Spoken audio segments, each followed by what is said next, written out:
나이가 들수록 더 빛난 인생. 이제 늦은 건 아닐까? 나이가 들수록 이 질문은 마음에 더 오래 남습니다.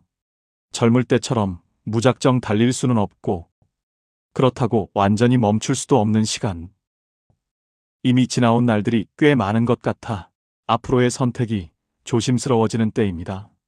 그래서 우리는 속도보다 의미를 묻고 성공보다 방향을 생각하게 됩니다. 하지만 이 질문을 전혀 다르게 받아들인 사람들이 있습니다. 그들은 늦었다고 판단하지 않았고 자기 인생을 앞부분만 보고 결론 내리지도 않았습니다. 오히려 지금이야말로 삶이 깊어질 수 있는 시간이라고 믿었습니다. 요한 볼프강 폰 괴테는 이렇게 말했습니다. 인생에서 가장 중요한 날은 태어난 날과 그 이유를 깨닫는 날이다. 오늘은 그 이유를 늦게서야 발견했지만 그래서 더 단단해진 사람들의 이야기입니다. 나이 들어서 비로소 자기 삶의 방향을 알게 된 사람들. 그리고 어쩌면 지금 그 질문을 품고 있는 우리 자신의 이야기이기도 합니다. 쇼펜하우어. 말년에 완성된 사유. 젊은 시절 그는 실패한 철학자였습니다.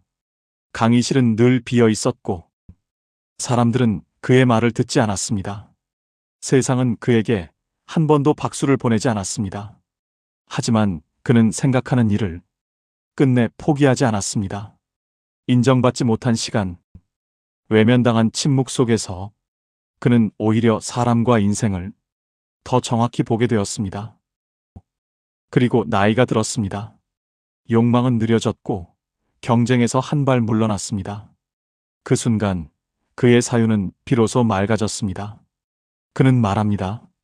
행복은 무언가를 얻는 데 있지 않고 불필요한 욕망이 사라질 때 찾아온다. 젊을 때 그는 알지 못했습니다. 행복이란 기대와 흥분이 아니라는 것을. 노년에 이르러서야 그는 깨닫습니다. 행복이란 더 많이 가지는 것이 아니라 덜 흔들리는 상태라는 것을요. 그는 또 이렇게 말합니다. 사람을 가장 괴롭히는 것은 현실이 아니라 그 현실에 대한 욕망이다. 그래서 말년에 그는 세상을 바꾸려 하지 않았고 사람들을 설득하려 하지도 않았습니다. 대신 자기 마음을 조용히 다스렸습니다. 그는 말했습니다. 평온은 외부에서 오는 것이 아니라 내면에서 만들어진다. 그의 인생은 늦게 빛났습니다. 그러나 그 빛은 화려하지 않았고 그만큼 오래 남았습니다. 그리고 그는 이런 교훈을 남깁니다. 행복해지기 위해 모든 것을 바꿀 필요는 없다. 욕망 몇 가지만 내려놓으면 된다. 그래서 그의 철학은 아주 조용한 실천으로 이어집니다. 이렇게 말입니다. 오늘 남과 비교하는 생각이 들거든 한번 멈춰보라. 지금 당장 갖지 않아도 되는 것이 무엇인지 하나만 적어보라.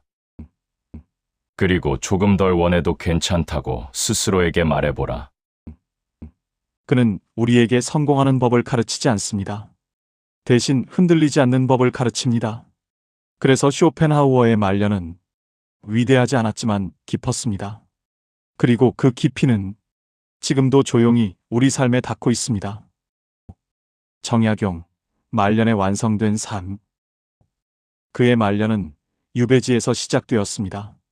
권력도 없었고 명예도 없었고 세상의 중심에서도 멀어져 있었습니다. 다른 사람들이라면 그 시간을 인생의 실패라 부르며 좌절했을지도 모릅니다. 그러나 그는 그곳에서 가장 치열하게 살았습니다. 백성을 생각했고 제도를 고민했고 무엇보다 사람이 어떻게 살아야 하는지를 하루도 빠짐없이 기록했습니다. 그는 말합니다. 학문이란 글을 잘 쓰는 일이 아니라 사람을 이롭게 하는 것이다. 말년에 그는 높은 자리에 오르려 하지 않았고 세상에 인정받으려 하지도 않았습니다.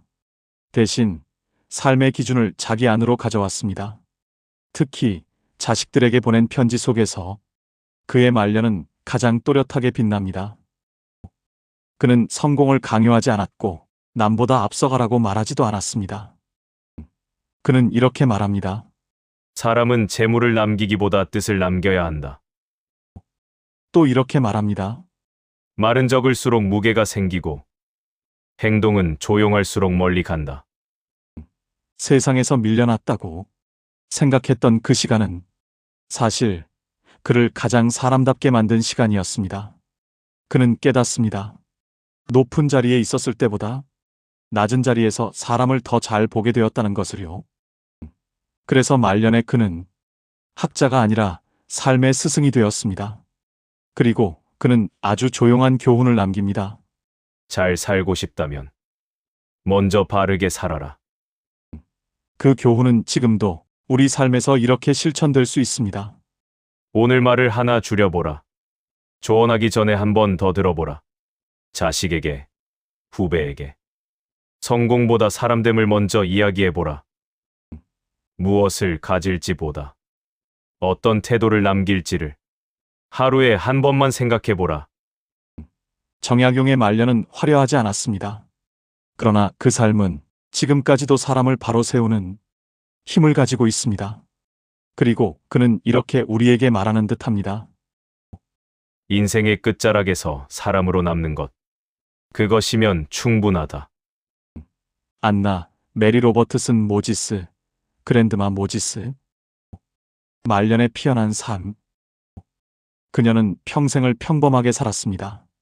농장에서 일했고, 가정을 돌봤고, 하루하루를 묵묵히 지나보냈습니다. 누구도 그녀에게 예술가가 되라고 말하지 않았고, 그녀 역시 그럴 필요를 느끼지 못했습니다. 그러다 어느 날 손이 아파 자수를 놓을 수 없게 되었습니다. 그녀가 할 수 있던 일이 하나 사라졌을 때 그녀는 대신 붓을 들었습니다. 그때 그녀의 나이는 70을 훌쩍 넘겼습니다. 사람들은 말했습니다. 이제 와서요? 너무 늦은 거 아니에요? 하지만 그녀는 서두르지 않았고 남과 비교하지도 않았습니다. 그저 자신이 살아온 풍경을 그렸을 뿐입니다. 눈 내리던 마을, 아이들의 웃음, 빵 냄새가 나던 부엌, 아무도 특별하다고 불러주지 않았던 하루들. 그녀는 말합니다. 나는 내 삶을 그렸을 뿐이다. 또 이렇게 말합니다. 삶이 재미없어진 게 아니라 우리가 그림 그리기를 멈췄을 뿐이다. 그녀의 그림에는 기교도 야망도 없었습니다. 하지만 그 대신 살아낸 시간의 온기가 고스란히 담겨 있었습니다. 그래서 사람들은 그녀의 그림 앞에서 이상하게 마음이 풀어졌습니다. 그녀는 말합니다. 나는 미래를 그리지 않는다. 이미 살아온 삶을 그릴 뿐이다. 그녀의 인생은 늦게 시작된 것이 아니었습니다. 우리가 늦게 알아본 것이었습니다. 그리고 그녀는 아주 단순한 교훈을 남깁니다. 지금 할 수 있는 것을 지금 시작하면 된다. 그 교훈은 오늘 이렇게 실천될 수 있습니다. 오늘 이제 늦었어라는 말을 한 번만 삼켜보라. 잘하려고 하지 말고 그냥 손이 가는 대로 시작해보라. 남에게 보여주기 위한 일이 아니라 나를 위해 작은 흔적 하나를 남겨보라. 과거가 부끄럽다면 그 부끄러움마저 이야기로, 기록으로, 그림으로 남겨보라. 그랜드마 모지스는 성공을 가르치지 않습니다. 대신 이렇게 말하는 것 같습니다. 당신의 인생은 아직도 쓸 수 있는 색이 남아있다. 그리고 그 말은 지금 이 순간에도 조용히 우리 삶을 부르고 있습니다. 루이스 부르주아. 말년에 진실해진 예술. 그녀의 예술은 아름답지 않았습니다. 부드럽지도 않았고 편안하지도 않았으며 어쩌면 정면으로 마주하기 불편했습니다. 그 이유는 아주 단순했습니다. 그녀는 자신의 상처를 숨기지 않았기 때문입니다. 유년기의 기억, 가족 안에서 받은 상처, 말로 꺼내기엔 너무 오래 묻어두었던 감정들. 그녀는 그 모든 것을 미화하지 않았습니다. 대신 그대로 예술로 꺼내놓았습니다. 그녀는 말합니다. 예술은 고통을 없애주지는 않는다. 그러나 고통을 견딜 수 있게 만든다. 놀랍게도 그녀의 작업이 세상에 깊이 닿기 시작한 것은 그녀가 노년에 접어들어서였습니다. 젊을 때 그녀는 강해 보이려 했고 버텨내려 했으며 침묵으로 살아남으려 했습니다. 하지만 나이가 들자 그녀는 다른 선택을 합니다. 강해 보이기보다 진실해지기로. 그녀는 말합니다. 나는 두려움과 함께 살았고 그 두려움을 작업으로 옮겼다. 또 이렇게 말합니다. 내 예술은 내가 살아남았다는 증거다. 말년에 그녀는 자신의 상처를 치료하려 하지 않았습니다. 대신 그 상처와 함께 서는 법을 선택했습니다. 그래서 그녀의 예술은 아프지만 거짓이 없었고 불편하지만 외면할 수 없었습니다. 그리고 세상은 그 진실 앞에서 마침내 고개를 끄덕였습니다. 그녀의 말년은 화려하지 않았습니다. 그러나 그 누구보다 정직했습니다. 그리고 그녀는 아주 중요한 교훈을 남깁니다. 고통을 숨기지 않을 때 그 고통은 우리를 파괴하지 않는다. 그 교훈은 오늘 이렇게 실천될 수 있습니다. 오늘 괜찮은 척하지 않아도 괜찮다고 스스로에게 말해보라. 말로 하기 어렵다면 글로, 그림으로, 혼잣말로라도 감정을 밖으로 꺼내보라. 해결하려 하지 말고 판단하지도 말고 그저 이런 감정이 있다고 인정해보라.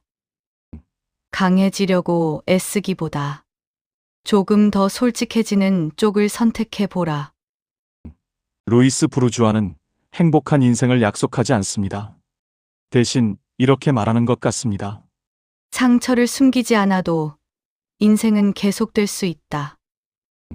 그리고 그 진실은 지금도 조용히 우리 안에서 숨 쉬고 있습니다. 조지아 오키프, 말년에 도달한 자유. 그녀는 이미 성공한 화가였습니다. 명성도 있었고 인정도 받았으며 더 이상 증명할 필요는 없었습니다. 하지만 70이 넘은 나이에 그녀는 모든 것을 떠납니다. 사람들은 이해하지 못했습니다. 왜 굳이 떠나야 하나요? 지금도 충분히 잘하고 있잖아요. 그러나 그녀는 그 질문에 설명하려 하지 않았습니다. 대신 사막으로 향했습니다. 아무도 대신 봐주지 않는 풍경, 아무 말도 하지 않는 공간, 침묵이 더 큰 소리로 울리는 곳으로. 그곳에서 그녀는 완전히 다른 그림을 그리기 시작합니다. 넓은 하늘, 텅 빈 대지, 말수가 적은 색채. 그녀는 말합니다. 나는 늦게서야 내가 정말 보고 싶은 것을 그리기 시작했다. 젊을 때의 그녀는 세상이 보고 싶어 하는 것을 알고 있었고 그 기대에 응답할 줄도 알았습니다. 하지만 노년의 그녀는 다른 선택을 합니다. 보여주기보다 보는 쪽을 택합니다. 그녀는 또 이렇게 말합니다. 사람들은 내가 꽃을 크게 그리는 이유를 묻는다. 그건 그만큼 자세히 보고 싶었기 때문이다. 노년의 그녀는 속도를 잃었지만 대신 시선을 얻었습니다. 더 많이 만들지 않았고 더 빨리 가지도 않았습니다. 그저 자기 눈으로 본 세계를 끝까지 밀고 나갔습니다. 그녀는 말합니다. 나는 다른 사람의 시선을 더 이상 내 그림에 들이지 않는다.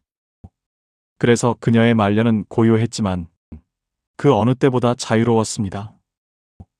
그녀는 아주 조용한 교훈을 남깁니다. 지금까지 잘해왔더라도 다시 선택할 수 있다. 인정받은 길이 반드시 내가 가야 할 길은 아니다. 그 교훈은 오늘 이렇게 실천될 수 있습니다. 오늘, 이제는 이 정도면 됐어라고 스스로에게 말해보라. 남이 기대하는 역할 말고 내가 정말 보고 싶은 것이 무엇인지 하나만 적어보라. 익숙한 자리에서 조금 벗어나는 선택을 아주 작게라도 시도해보라. 속도가 느려져도 괜찮다고, 지금의 시선이 더 깊다고 스스로를 허락해보라. 조지아 오키프는 늦게 시작하라고 말하지 않습니다. 대신 이렇게 말하는 것 같습니다. 이제야 내가 나로 살기 시작했을 뿐이다.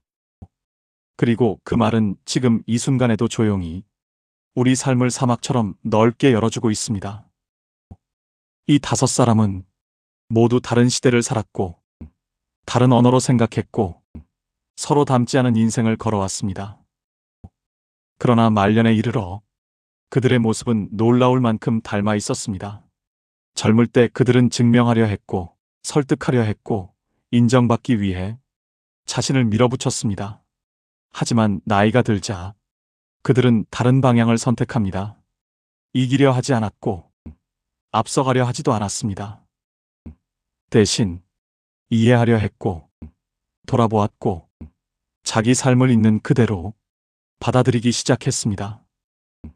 채우던 인생에서 비워내는 인생으로, 소리 많은 삶에서 침묵이 있는 삶으로 천천히 옮겨갔습니다. 그래서 그들의 노년은 쇠퇴가 아니었습니다. 무너짐도 아니었고 포기도 아니었습니다. 그것은 완성이었습니다. 혹시 지금 인생이 늦었다고 느껴지신다면 오늘의 이야기를 조용히 떠올려 보세요. 어떤 인생은 앞부분이 아니라 뒷부분에서 자기 이름으로 빛납니다. 지금의 나이는 끝이 아닙니다. 정리의 시간이고 불필요한 것을 내려놓는 시간이며 비로소 자기 삶의 의미가 선명해지는 시간입니다. 그리고 당신의 인생은 아직 가장 좋은 장면을 남겨두고 있습니다. 그래서 이 말로 오늘의 이야기를 마무리하려 합니다. 카를 융은 이렇게 말했습니다. 인생의 오후는 아침과 같은 법칙으로 살 수 없다. 그러나 그 오후에야 비로소 삶은 자기 전체가 된다. 지금 당신이 서 있는 이 시간은 하강이 아니라 깊어짐입니다. 그리고 그 깊어짐 속에서 당신만의 빛은 이미 조용히 켜지고 있습니다. 좋아요와 구독 잊지 마시고 오늘도 당신의 인생을 응원합니다. 감사합니다.